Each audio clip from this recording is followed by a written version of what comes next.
Assalamualaikum warahmatullahi wabarakatuh. Perkenalkan, saya Dr. Gita Dia Prasasti, spesialis neurologi Rumah Sakit CIH.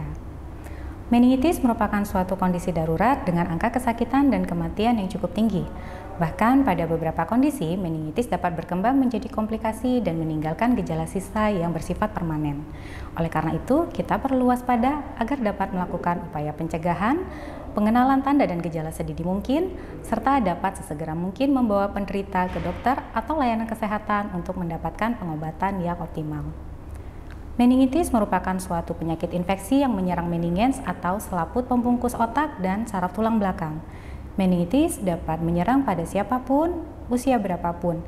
Namun ada beberapa kondisi yang meningkatkan resiko untuk terjadinya meningitis.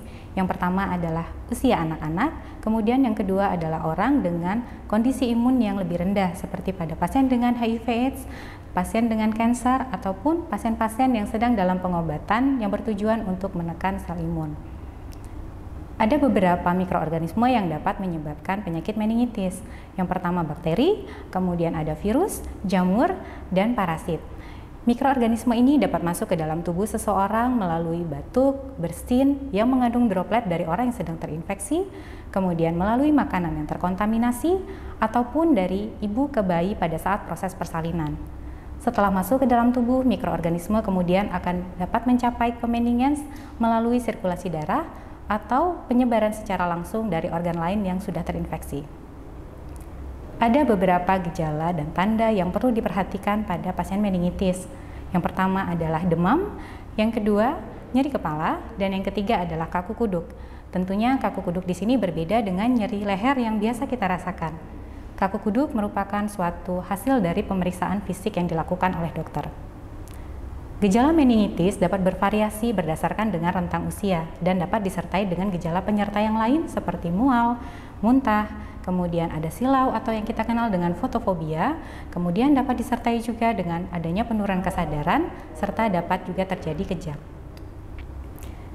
Untuk menegakkan diagnosis meningitis, seorang dokter akan melakukan tanya jawab untuk menggali gejala serta riwayat kesehatan pada pasien. Selain itu, dokter juga akan melakukan beberapa pemeriksaan fisik yang dilanjutkan dengan pemeriksaan penunjang seperti pemeriksaan darah lengkap, pemeriksaan fungsi lumbal, dan juga beberapa modalitas radiologi seperti pemeriksaan CT scan atau MRI.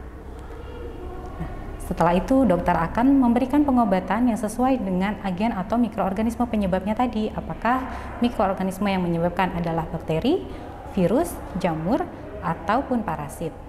Selain itu, pengobatan juga akan disesuaikan dengan usia pasien dan kondisi klinis dari pasien yang menderita meningitis tersebut. Sahabat JIH tidak perlu khawatir karena kita dapat melakukan beberapa upaya untuk mencegah penyakit meningitis.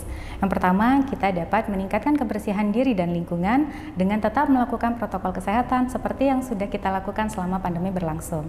Kemudian yang kedua, kita dapat meningkatkan kecukupan nutrisi dan memperhatikan tumbuh kembang anak.